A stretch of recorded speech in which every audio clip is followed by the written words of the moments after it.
Hai hai hai. Selamat datang kembali di channel Min Donghua.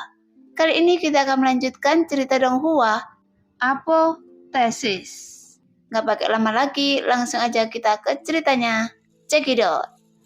Segera semua orang meninggalkan tempat itu secepat mungkin. Bahkan di lapisan luar Gua Xuanming, tempat berbahaya apapun tidak dapat diakses. Dan siapapun yang tidak berhati-hati akan mati di sini. Namun ada cahaya hijau samar berkedip di pupil Lo Sheng. Meskipun dia mundur, dia juga sangat waspada di saat yang sama. Meski lidah besar katak raksasa itu cepat, namun jaraknya masih agak jauh sehingga ia masih punya ruang untuk menghindar. Tetapi jika katak besar ini menerkam, dia tidak bisa berbuat apa-apa dan semua orang akan mati. Jadi Lo Sheng melihat bahwa meskipun katak besar meninggalkan kolam besar, dia hanya bergerak maju 2 langkah dan sosok gelapnya benar-benar menyatu dengan kegelapan. Dengan hanya 2 mata sebesar rumah yang menatapnya. Untungnya dia tidak berniat mengejarnya. Lo Sheng menembak ke belakang, tetapi matanya tertuju pada katak dalam bayangan, sampai dia membuka jarak yang cukup jauh darinya, dan kemudian berbalik mengikuti tim. Apa asal-usul kata itu? Sun bertanya pada Yon Luo di sebelahnya. Beberapa prajurit puncak melihat ke arah Sun, tetapi mereka tidak tahu mengapa Sun menanyakan pertanyaan seperti itu. Karena kata besar ini mungkin sudah lama berada di sini. Bahkan telah ditandai dengan jelas di peta Gua Xuanming, dan kata ini tidak pernah bergerak dari sarangnya. Lagi pula, monster di Gua Xuanming sangat kompleks dan banyak jenisnya. Bahkan seringkali mereka sangat kuat. Dan monster kuat manapun yang keluar dari tanah terkutuk dapat membawa bencana ke benua naga laut. Mengambil contoh katak raksasa ini, tidak ada seorang pun di seluruh benua naga laut yang dapat mengendalikannya. Untungnya monster-monster sangat kuat ini ada di Gua Xuanming. Dan sejauh ini tidak ada satupun dari mereka yang keluar dari Gua Xuanming. Adapun alasannya tidak diketahui, tetapi kebanyakan dari mereka berspekulasi bahwa makhluk-makhluk ini sendiri juga takut dengan kekuatan tempat terkutuk itu, sehingga mereka tidak berani keluar dari Gua Xuanming. Namun spekulasi ini dengan cepat dibatalkan, karena Gua Xuanming berada di bawah tanah, sehingga monster-monster ini dapat menggali lorong dan keluar dari tempat lain di benua-benua naga laut. Namun sejauh ini belum ada monster kuat yang melakukan hal tersebut, sehingga Gua Xuanming tidak sesederhana yang dibayangkan. Itu adalah katak raksasa Manggu, binatang spiritual Yu Chanxi. Jawab Yon Luo langsung. Master alam semu, Yu Chanxi? Sun bertanya. Iya, dia sudah mati. Ekspresi Yon Luo tetap tidak berubah. Meskipun percakapan keduanya singkat, semua orang memahaminya. Namun tidak ada gunanya jika mereka tidak memahaminya. Bahkan jika kata besar dapat ditundukkan sebagai makhluk spiritual. Meskipun beberapa dari pejuang puncak ini mahir dalam menangkap binatang spiritual dengan teknik menanam tanda perbudakan. Tapi tidak mungkin bagi mereka menangkap makhluk spiritual dari penguasa alam semu, karena itu hampir seperti mendekati kematian. Setelah kerumunan pengikutnya, Zhou Fengin terus mundur. Akhirnya dia kembali ke jalur normal, namun wajah banyak orang masih pucat. Segera Zhou Shuhe menghitung jumlah orang. Sebelumnya dia baru saja dikejar oleh burung-burung aneh itu. Sekarang hanya tersisa kurang dari 50 orang. Dari ratusan orang dalam ras manusia, bahkan prajurit puncak ras manusia telah kehilangan sebanyak 10 orang. Dalam situasi ini dan hasil terbaik adalah tidak menghancurkan seluruh pasukan. Bagaimana kalau kita kembali ke tempat asal kita? Salah satu pejuang terkemuka menyarankan. Meskipun prajurit puncak yang mengucapkan kata-kata ini tidak takut mati, dan dia adalah prajurit puncak yang pernah memasuki Gua Xuanming sebelumnya, tetapi dia belum pernah menghadapi cahaya sebesar ini. Jadi dia merasa ada perubahan di Gua Xuanming. Oleh karena itu, dia menyarankan masalah ini. Begitu kata-kata dari ahli perang puncak diucapkan, banyak ahli perang dan beberapa jenderal juga setuju. Iya, monster di Gua Xuanming telah bergerak terlalu sering tahun ini. Saya pikir itu sedikit tidak normal. Untuk amannya, lebih baik pergi dulu. Bagaimanapun Gua Xuanming dibuka setiap tahun, jadi kita bisa tunggu kesempatan di masa depan. Saya tidak ingin tinggal di tempat hantu ini lagi. Mereka mengatakan mungkin ada 90% kematian di Gua Xuanming.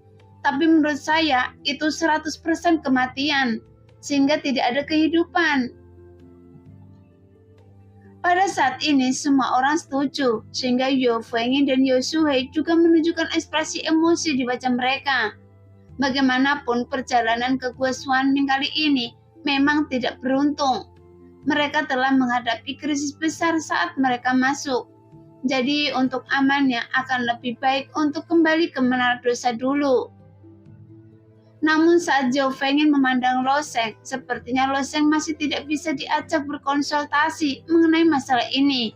Karena ketika Zhao Fengyin baru saja menoleh, Lo Sheng tersenyum tipis. Jika Anda bersedia untuk kembali, tentu saja saya tidak akan keberatan, tapi saya akan tetap di sini. Mendengar itu sangat sulit untuk berterus terang, termasuk Zhao Fengyin sendiri. Gabungan semua prajurit puncak di sini tidak sepenting Lo Sheng, karena bagi Tanah Suci Hati Ungu hanya bisa mengandalkan Lo Sheng untuk mengendalikan Menara Dosa.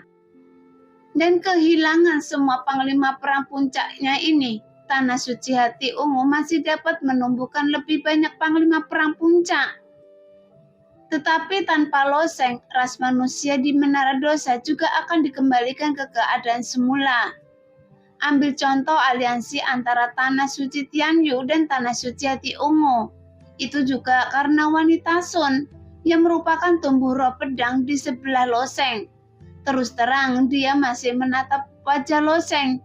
Jika bukan karena Lo Sheng, mengapa Tanah Suci tingkat ke-7 harus membentuk aliansi dengan Tanah Suci Hati Ungu yang baru saja memasuki Tanah Suci tingkat ke-6? Jadi Zhao Fengyin dapat memikirkan taruhannya pada level ini yang mungkin tidak terpikirkan oleh banyak pejuang top. Gua Xuanming kali ini terlalu berbahaya. Saya ingin tahu mengapa gelombang kekacauan ini terjadi. Zhao Fengyin belum menyerah. Dia masih ingin membujuk Lo Sheng untuk kembali. Gelombang kekacauan? Lo Sheng bertanya dengan ragu. Iya, tapi ini juga spekulasi. Tapi tampaknya akan ada wabah setiap 10 tahun atau lebih di Gua Xuanming. Ketika gelombang kekacauan terjadi, monster di Gua Xuanming akan sangat sering aktif. Dan tingkat bahayanya akan sangat meningkat. Umumnya dalam hal ini kami akan membatalkan eksplorasi tahun ini. Zhao Fengyin menatap Lo Sheng dan berkata, dia mengatakan ini hanya untuk mengingatkan Lo Sheng akan bahaya di Gua Xuanming. Bagaimanapun, dia tidak bisa menyaksikan begitu banyak manusia mati bersamanya. Namun Lo Sheng dan Zhao Fengyin memiliki pertimbangan yang sangat berbeda. Setelah hanya saling memandang dengan kodok raksasa Manggu, Lo Sheng tidak mengetahui bahaya Gua Xuanming ini. Tapi tidak ada banyak waktu tersisa untuk Lo Sheng, karena sudah hampir setahun sejak dia datang ke benua ini yang membuat hati Lo Sheng semakin berdebar. Tapi jika Lo Sheng melewatkannya kali ini, dia akan memiliki 1 tahun penuh lagi. Meskipun jika Lo Sheng diberi waktu 1 tahun, kemungkinan besar dia akan menjadi ahli perang atau bahkan ahli perang puncak. Pada saat itu, jika dia memasuki Gua Xuanming dengan kekuatannya, mungkin akan lebih aman. Namun dalam 1 tahun di wilayah tengah, ada cukup banyak perubahan yang terjadi. Jadi Lo Sheng tidak sabar menunggu. Maaf, Meskipun saya juga tahu jika di sini memang berbahaya, tapi saya benar-benar tidak sabar menunggu 1 tahun lagi. Loseng menggelengkan kepalanya dan menatap Zhou Fengin dengan mata yang mendidih. Mendengar itu, Zhou Fengin menarik nafas dalam-dalam. Dia tidak boleh meninggalkan Loseng di Gua Xuanming, termasuk dari apakah emosi atau alasannya. Jika dia benar-benar melakukan ini, akan baik-baik saja jika Loseng tidak mendapat masalah. Tapi begitu Loseng tidak dapat kembali menara dosa, tanah suci hati ungu tidak akan membiarkannya pergi. Tapi banyak orang sudah mulai berpikir untuk berhenti, dan dia tidak dapat membawa orang-orang itu ke dalam jurang api. Pada akhirnya dia berkata, Yosue, Anda dan saya akan tinggal di sini, dan yang lain akan kembali ke menara dosa dengan cara yang sama ketika mereka datang. Yosue tidak ragu-ragu. Jelas dia memahami situasi dan pikiran Zhou Fengin dengan sangat baik. Jadi mendengar kata-kata Zhou Fengin, banyak pejuang tetap menghela nafas lega dan ekspresi wajah mereka juga lega. Bagaimanapun banyak dari mereka tidak mau tinggal di tempat yang berbahaya ini. Lagi pula tidak sulit untuk kembali ke jalur semula, meskipun burung tuna baru saja mengejar mereka jauh-jauh. Namun mereka baru menempuh perjalanan beberapa puluh mil, dan bagi master level mereka, jarak ini tidak memakan waktu lama. Tunggu sampai setelahnya prajurit puncak pergi bersama para jenderal. Zhou Fengin berbalik dan berkata, dalam hal ini, kami akan mengorbankan hidup kami untuk menemani Anda. Tapi Tuan Muda Loseng, apa yang ingin Anda dapatkan dengan memasuki Gua Xuanming pasti bukan kesempatan biasa, kan? Jelas peluang ada di mana-mana di Gua Xuanming, dan bahkan di lapisan terluar pun ada banyak orang yang telah memperoleh banyak peluang. Meskipun setelah bertahun-tahun mencari, peluang di area luar semakin sedikit, tetapi di sana masih banyak orang yang menemukannya setiap tahun. Saya juga tidak tahu, jawab Loseng. Tidak yakin. Wajah Zhou Fengin menunjukkan ekspresi aneh. Kalau begitu, apakah Anda punya tujuan? Jika memungkinkan, saya ingin memasuki area inti Gua Xuanming, kata Loseng. Begitu kata-kata ini diucapkan, wajah Zhou Fengin dan Yosue dipenuhi isak tangis. Apakah anak ini salah minum obat? Bagaimanapun, area luar Gua Xuanming sudah sangat berbahaya, tetapi tidak lama setelah memasuki Gua Xuanming, ada begitu banyak orang yang terbunuh, dan Loseng mengetahuinya dengan sangat baik. Sejak awal, Zhou Fengin dan Yosue tidak berniat memasuki area dalam. Lagi pula, area dalam membutuhkan persiapan yang matang dan seringkali membutuhkan kerjasama dari beberapa ras untuk masukinya. Meski begitu, tidak banyak pejuang puncak yang tewas di area dalam, karena peluang di area dalam lebih banyak dan mereka yang bisa kembali dari sana, dan bahkan mereka akan mendapatkan banyak keuntungan. Oleh karena itu, meskipun area dalam sangat berbahaya, masih ada makhluk yang mau mengambil resiko. Tapi Loseng tidak mengatakan bahwa dia akan pergi ke lapisan dalam, tapi untuk memasuki area inti. Lagi pula, area inti hanyalah tempat mati, dan tidak ada orang yang masuk bisa kembali sejauh ini. Sehingga semua ras tidak tahu apa yang ada di dalam area inti. Tapi sejauh yang mereka tahu, ini adalah keberadaan yang benar-benar tidak dapat diprediksi.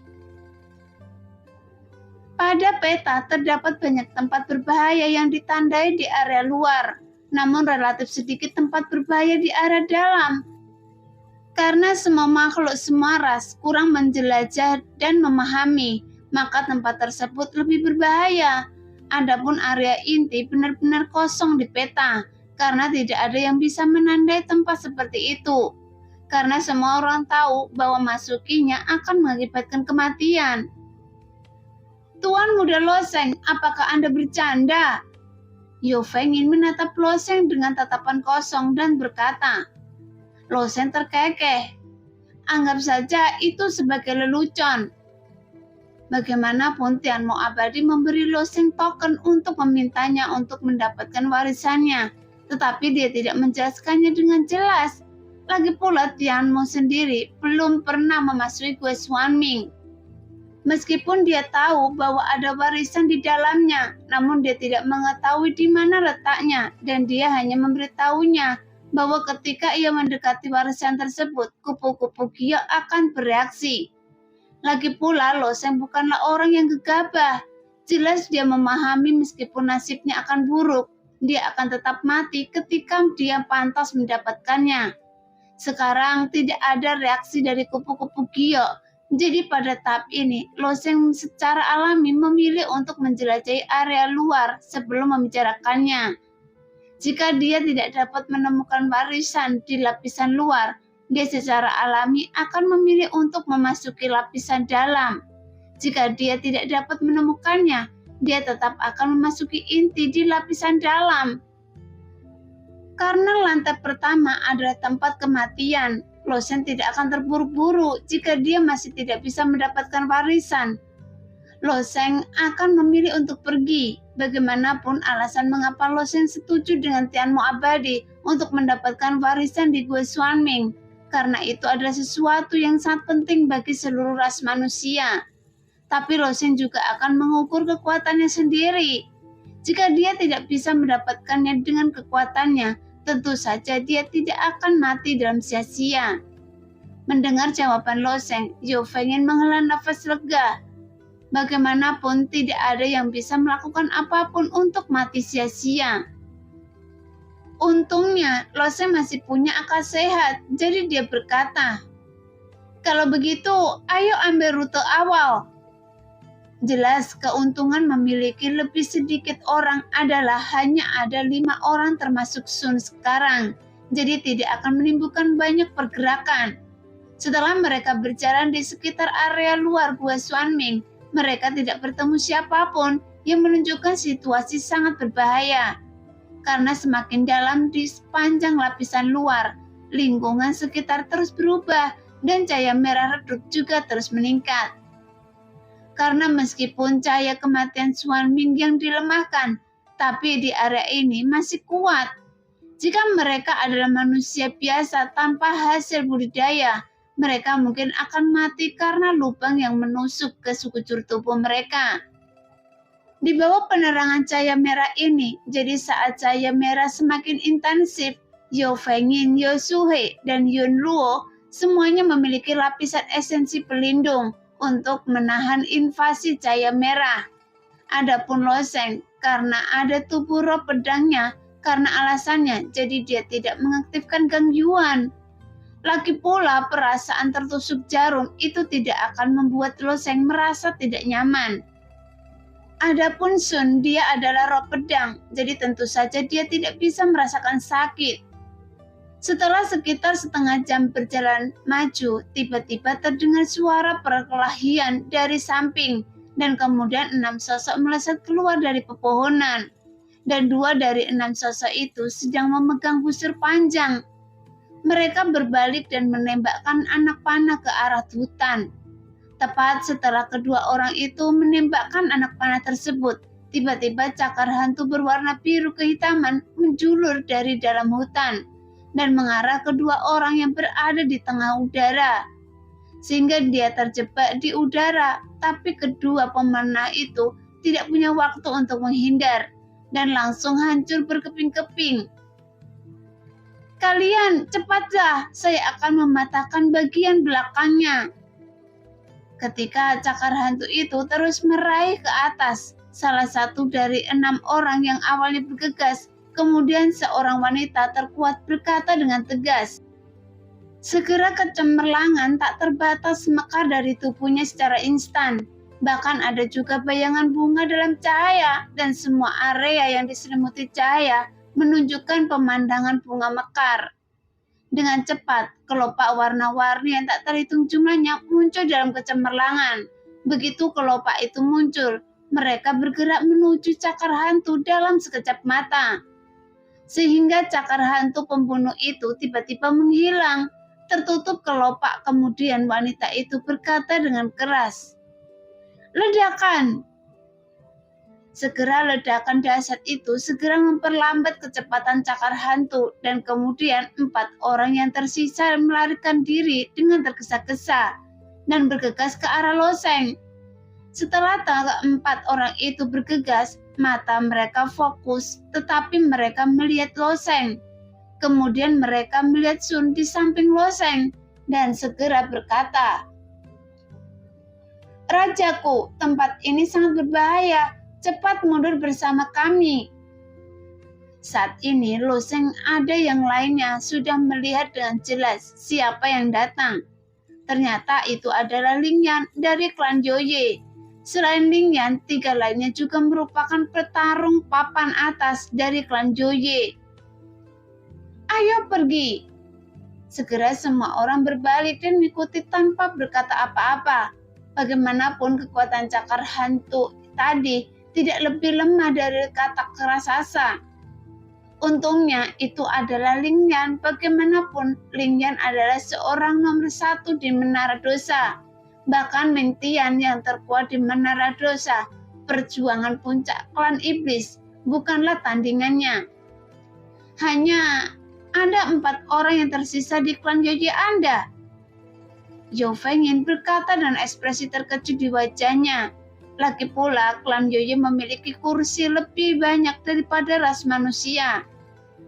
Jadi secara alami jumlah orang yang mereka masukkan ke Gua Xuanming kali ini puluhan lebih banyak daripada ras manusia. Tapi sekarang hanya ada 4 orang di kelompok mereka. Mungkinkah klan Joye juga mengalami bencana? Ling Yan menggelengkan kepalanya dan berkata, "Saya menemukan bahwa gelombang kekacauan mungkin telah terjadi di Gua Xuanming. Jadi saya mengirim sebagian besar anggota klan kembali." Zhou Fengyin mengangguk. "Saya juga curiga, jadi saya membiarkan mereka pergi kembali ke Menara Dosa terlebih dahulu. Setelah semua orang yang baru saja melarikan diri di daerah yang relatif aman, Ling Yan dan 3 anggota klan Joye lainnya ingin berlutut lagi. Tetapi Sun berkata dengan ringan, "Tempat ini berbahaya, jadi tidak perlu sopan." Zhou Fengyin kemudian bertanya, "Kalau begitu, mengapa kalian tidak kembali?" Sekarang kekacauan telah terjadi, meskipun bahayanya meningkat, tetapi peluangnya juga lebih besar, kata Ling Yan. Jelas Ling Yan benar, meskipun gelombang kekacauan memang sangat berbahaya, namun juga memiliki peluang yang cukup besar. Misalnya beberapa tempat sebelumnya tidak dapat diakses karena terhalang oleh beberapa hal yang dahsyat. Namun datangnya gelombang kekacauan hanya bisa juga telah merubah dan area yang tadinya berbahaya telah dibuka. Namun dibandingkan dengan peluang, bahayanya juga meningkat secara eksponensial. Hal ini karena Ling Yan seorang ahli seni, jadi dia sangat berani dan tempat yang mereka masuki tadi awalnya adalah tempat yang berbahaya. Tapi Ling Yan memimpin beberapa bawahannya untuk mendobraknya. Karena di tempat itu ada beberapa manik hitam dunia bawah. Jelas manik-manik hitam dunia bawah ini sangat berharga, karena nilai setiap manik hitam dunia bawah cukup untuk bernilai senjata suci kelas menengah. Namun Ling Yan juga membayar harga yang tidak diketahui, karena 2 pertempuran puncak klan Joye barusan dia orang yang juga jatuh ke dalamnya. "Rajaku, kedua mutiara hitam dunia bawah ini diperoleh oleh bawahan saya. Jadi mohon terimalah." Ling Yan dengan hormat berjalan ke arah Sun dan menghadiahkan 2 mutiara hitam dunia bawah. Sekarang jiwa Sun hanya 1/100.000 dari sebelumnya. Tetapi pada levelnya jiwanya sangatlah kuat. Bahkan jika hanya per 100.000 jiwa, dia jauh lebih kuat daripada para pejuang di dunia bawah. Tetapi karena ini sulit untuk memelihara dan memperkuat jiwanya, obat mujarab yang memelihara jiwa dan teknik rahasia di dunia bawah tidak berpengaruh sama sekali. Bahkan jika Sun memasuki tanah suci Tianyu pada saat itu dan menyerap kekuatan hidup dari seluruh pohon suci, efeknya juga minimal. Adapun manik-manik hitam dunia bawah ini adalah sebuah benda dari dunia atas yang khusus digunakan untuk memperbaiki jiwa yang rusak. Dan Sun secara alami tahu bahwa itu memang dapat memperkuat jiwanya dengan 2 poin. Jadi dia mengangguk dan meminta Lo Sheng untuk menerimanya. Jelas merupakan suatu kehormatan besar bagi Ling Yan dan anggota klan Yoye lainnya, karena Sun dapat menerima persembahan Ling Yan. Adapun mutiara hitam ini yang setara dengan nilai senjata suci tingkat menengah di mata Ling Yan dan lainnya itu jelas tidak sepenting Sun. Saat Zhao Fengyin dan yang lainnya melihat pemandangan ini, mereka iri, tetapi dia adalah rajanya, jadi mereka juga tidak bisa iri padanya. Tepat ketika Lo Sheng melemparkan 2 manik hitam ke dalam cincin penyimpanan, Ling Yan tiba-tiba berlutut dan berkata kepada Sun, "Rajaku, kali ini gelombang kekacauan terjadi di Gua Xuanming. Itu sudah menjadi tempat yang sangat berbahaya dan tidak cocok untuk Anda jelajahi sendiri. Jadi silakan kembali ke Menara Dosa." Ling Yan awalnya ingin mengatakan bahwa setiap kesempatan yang bisa mereka dapatkan akan diberikan kepada Sun, tetapi sulit untuk mengatakannya saat ini, karena Zhao Fengyin mengetahui kekacauan ini sebelumnya. Lagi pula Zhao Fengyin juga pasti telah membujuk Lo Sheng, tapi sekarang Lo Sheng masih di sini, jadi Lo Sheng pasti bersikeras. Sekarang kedua kalinya Lo Sheng dibujuk untuk kembali ke Menara Dosa. Meskipun demi itu Lo Sheng dan dia, tapi wajah Sun masih gelap. Saat ini hanya Lo Sheng yang dapat membantu Sun kembali ke tahtanya. Dan Lo Sheng tidak akan menyerah. Jadi tentu saja dia tidak ingin mendengar apa yang dikatakan Ling Yan. "Saya tidak akan kembali." Sun menatap Ling Yan dengan dingin dan kemudian menambahkan, "Jangan memaksa saya mengatakannya untuk kedua kalinya."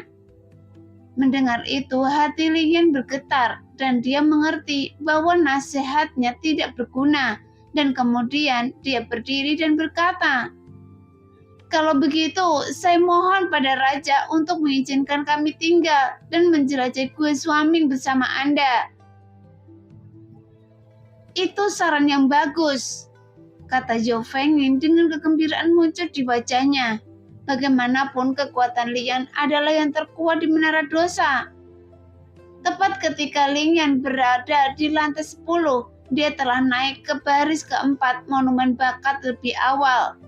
Sekarang kekuatan prajurit perang di puncak tidak boleh lebih lemah dari prajurit perang rata-rata. Jika dia bergabung, keyakinan Zhao Fengyin akan cukup besar. Beberapa hari yang lalu, Lian khawatir Lo Sheng akan mengikuti master perang ras manusia dan berdiskusi dengan Lo Sheng untuk mengikuti klan Yoye mereka ke Gua Xuanming. Bagaimanapun, Sun hanyalah roh pedang Lo Sheng sekarang. Jika Lo Sheng mati, tubuh roh pedang Sun juga akan dihancurkan. Meskipun Ling Yan tidak peduli dengan Lo Sheng, tetapi peduli dengan kenyamanan Sun. Namun usulan ini ditolak oleh Lo Sheng. Jadi situasi saat ini sebenarnya sejalan dengan keinginan Ling Yan. Segera Ling Yan dan Zhao Fengyin mengeluarkan peta mereka dan berencana memilih rute yang relatif mudah. Namun pada saat ini mata Yun Luo berkedip, sosoknya berbalik dan jari rampingnya sudah menunjuk ke satu arah. Luar. Sebuah ledakan keras terdengar, kemudian 4 orang berjalan keluar dari hutan tidak jauh dari sana, dan pemimpinnya menyeringai. Melihat itu, ekspresi Ling Yan berubah dingin. Dia melihat keempat orang itu dan berkata, "Klan Malam." "Tuan Ling Yan, apakah Anda baik-baik saja?"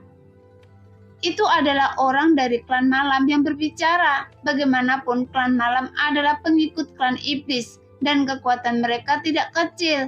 Meskipun Tanah Suci Malam Abadi dan klan Malam berada di peringkat kelima di benua naga laut, tapi itu dianggap sebagai kekuatan tulang punggung di antara Tanah Suci kelas 6.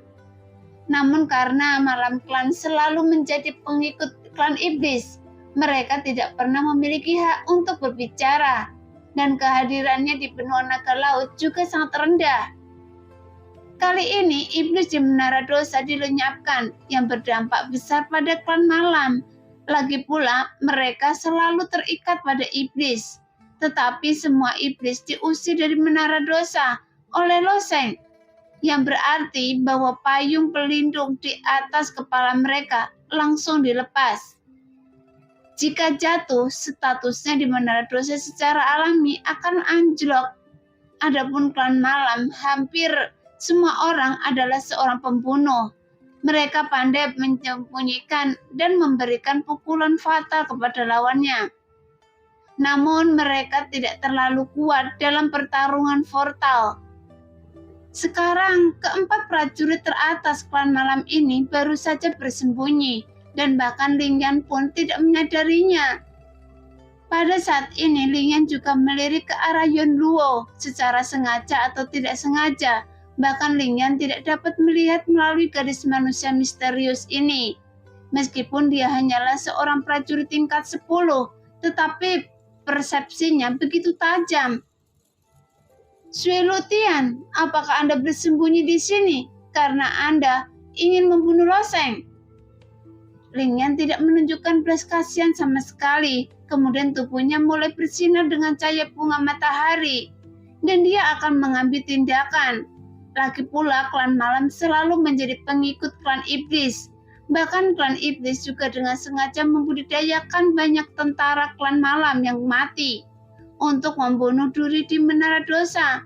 Dan Loseng juga menghadapi serangan klan malam. Adapun Sui Lutian, dia juga merupakan pengontrol kursi dan pengontrol kursi terkuat di klan malam. Tepat ketika Sui Lutian mendengar perkataan Ling Yan, dia dengan cepat melambaikan tangannya. Tidak, hanya saja kali ini gelombang kekacauan terjadi di Gua Xuanming dan kami ingin pergi bersama dengan Anda.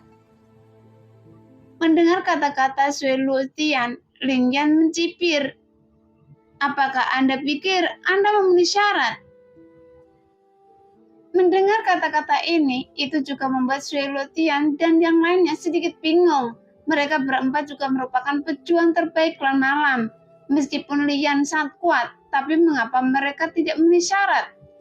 Tapi mereka juga tidak berani membantah karena meskipun prajurit klan malam sangat kuat, tetapi saat menghadapi Ling Yan dan yang lainnya, secara langsung mereka tidak memiliki peluang untuk menang. Pada saat ini, Zhou Fengin berkata, dalam hal ini, izinkan saya mengatakan satu hal. Tidak apa-apa bagi semua orang untuk bekerja sama untuk sementara.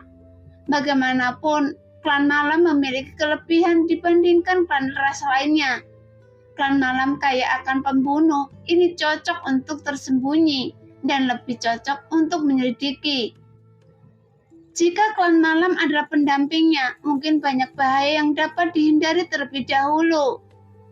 Meskipun Zhou Fengin tidak seperti klan malam, tetapi saat ini tidak ada masalah dengan diri mereka sendiri. Belum lagi mereka masih memiliki keuntungan, bahkan jika klan malam memiliki niat jahat dan ingin menyerang Loseng, mereka masih memiliki Ling Yan dan lainnya. Terlebih lagi Zhou Fengin sama-sama merasa kekuatan Loseng sendiri tidak perlu jauh berbeda.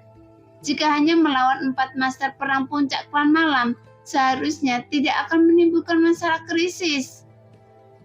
Saudara Fengin benar, meskipun kita klan malam tidak kuat, dalam beberapa kasus masih ada beberapa bakat dalam aspek ini, kata Sui Lutian sambil tersenyum.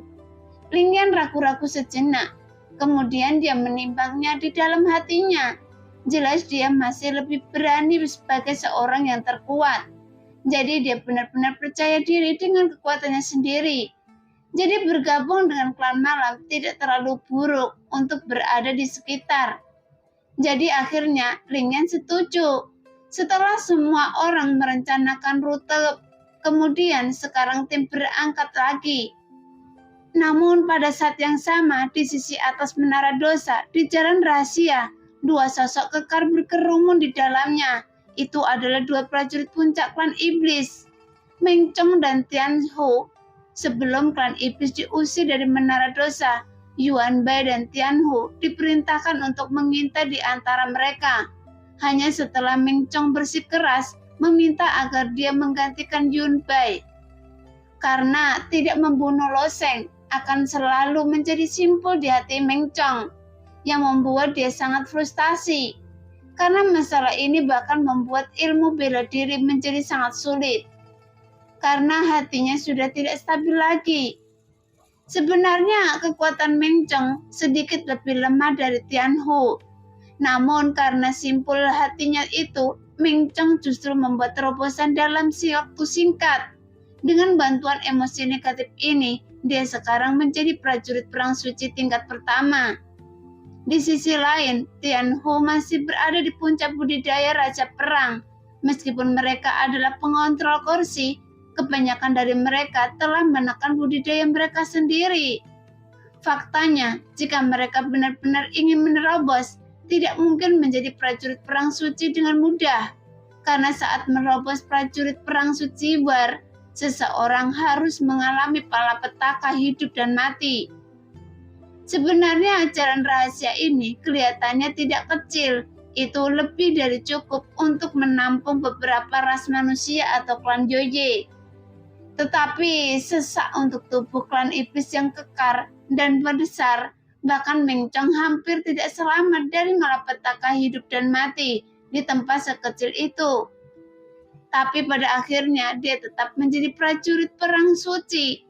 Meskipun Tian Hu tidak menerobos dengan budidaya prajurit perang suci tingkat pertama Meng Chong saat ini, dia bisa membunuh Lo Sheng dan itu lebih dari cukup. Berita dari Solution telah datang. Mereka sudah menemukan Lo Sheng. Tian Hu melapor kepada Meng Chong. Mendengar itu, Meng Chong mengangguk dan berkata, "Ya, awalnya status Meng Chong tidak sebaik Tian Hu, tapi Meng Chong sekarang adalah pejuang yang kuat. Jadi Meng Chong secara alami adalah yang paling mendominan di antara mereka berdua. Saya telah memegang tempat ini selama beberapa bulan dan akhirnya saya bisa keluar." Meng Chong keluar dari satu sisi jalan rahasia, kemudian dia melihat pemandangan di Gua Xuanming dan mencibir. Segera Tian Hu keluar dan menggerakkan tubuh besarnya. Saya tidak tahu bagaimana Tian Qiong dan Tian Hui ini bisa bertahan, tapi itu membuat saya seperti akan mati lemas. Ayo pergi, saatnya membunuh anak itu. Biarkan manusia bahagia di menara dosa selama beberapa bulan. Sekarang sudah waktunya bagi kita para iblis untuk mengambil kembali modal kita dengan keuntungan. Otak klan iblis ini bisa dikatakan cukup pintar. Sebagai pengontrol menara dosa, Lo Sheng sangat tajam. Jadi klan iblis untuk sementara menghindari ujung tajam ini dan keluar dari menara dosa terlebih dahulu. Sekarang Lo Sheng telah memasuki Gua Xuanming dan Meng Chong telah dipromosikan ke alam suci perang. Selama pengikut klan malam memberi sinyal dan mereka dapat membunuh Lo Sheng, klan iblis mereka dapat kembali ke menara dosa dengan tenang. Adapun ras manusia yang menelan kursi mereka, bahkan kursi yang ditelan oleh klan Joye, akan dimuntahkan oleh klan iblis satu persatu. Karena tidak peduli apa, ras lain tidak dapat mengembangkan prajurit setingkat prajurit perang suci di menara dosa. Tapi klan iblis mereka bisa. Nah, demikianlah cerita hari ini. Terima kasih yang sudah menonton video Mid Earth sampai selesai. Sampai jumpa di video selanjutnya. Bye-bye.